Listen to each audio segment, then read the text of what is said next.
नमस्कार दोस्तों, आप सभी का स्वागत है आज के इस ऑनलाइन वीडियो में, जो कि आरपीएससी के पेपर नंबर 4 को ध्यान में रख करके बनाया गया है।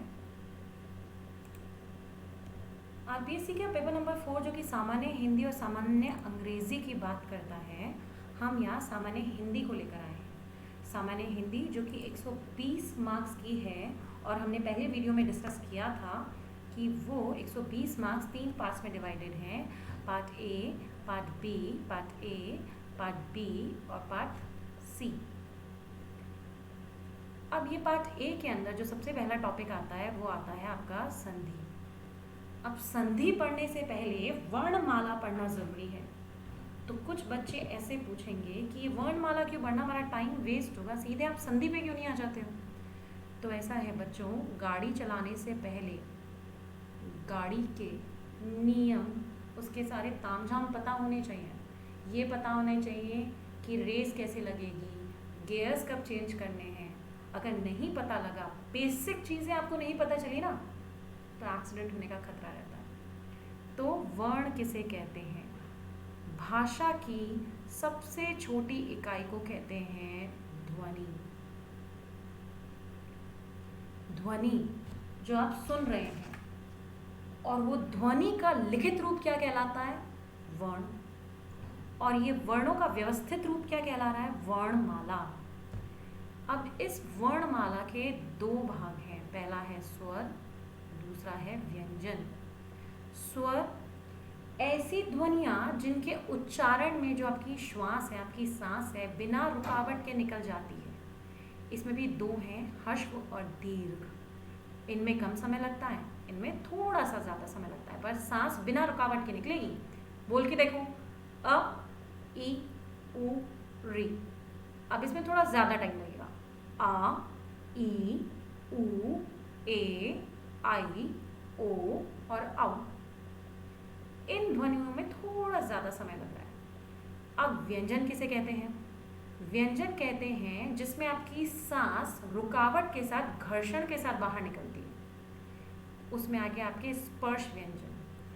अब ये प्रॉब्लम है काफ़ी टाइम तक, बहुत लोगों को इंक्लूडिंग मी, ये क, ख, ग, घ, न, ये याद ही नहीं हुआ। तो फिर हमने याद किया क, च, ट, त, प। क, च, ट, त, प। क वर्ग, च वर्ग, ट वर्ग, त वर्ग और प वर्ग। ठीक है, ये आपके स्पर्श व्यंजन में आते हैं। और ड और ढ द्विगुण व्यंजन कहलाते हैं। उसके बाद आते हैं आपके अंतस्थ, य, र, ल, व, ऊष्म, श, श, स, ह और संयुक्त श, त्र, ज्ञ, श। ये रहा आपके व्यंजनों की बात। अब ये जो क वर्ग है ना, ये कंठ से बोला जाता है। बोल के देखो, क, गले में कंपन सुनाई देगा। और ना याद हो तो क, कंठ, क से कंठ। तालव्य मतलब तालु, मतलब आपके जीभ का ऊपरी हिस्सा से ये च, छ, ज बोले जाते हैं। मूर्धन्य जीभ के लचीले हिस्से से बोला जाता है ट। देखो जीभ ऊपर टच होगी हल्की, ट, ठ। आपकी जीभ आपके तालु को टच करेगा, त, ट, ठ। दंते से बोले जाते हैं त, थ, द। और ओष्ठ से बोले जाते हैं प। इसमें दोनों ओष्ठ जो आपके हैं वो बोलते हैं प, फ, ब। इस तरह से ये इनका उच्चारण स्थान कहला जाता है। अब कहानी ये है, जब हम संधि पढ़ेंगे ना, संधि, तो संधि के अंदर आप सबसे पहली संधि पढ़ेंगे स्वर, उसके बाद व्यंजन और विसर्ग। तो जब आप स्वर संधि पढ़ेंगे ना, वो इनकी कहानी है। जब आप व्यंजन संधि पढ़ेंगे वो इनकी कहानी है। और जब आप विसर्ग पढ़ेंगे तो ये छोटू सा नीचे दिखाई देगा ना, वो इसकी कहानी है। इसलिए इस वर्णमाला को समझना जरूरी था। अब बात आई उच्चारण स्थान की, तो देखिए, नासिका से बोलने वाले जाने शब्द, दंत मूल से, दंत से, दंत ओष्ठ से। चूंकि आपकी सिलेबस में नहीं है, फिर भी पता होना चाहिए।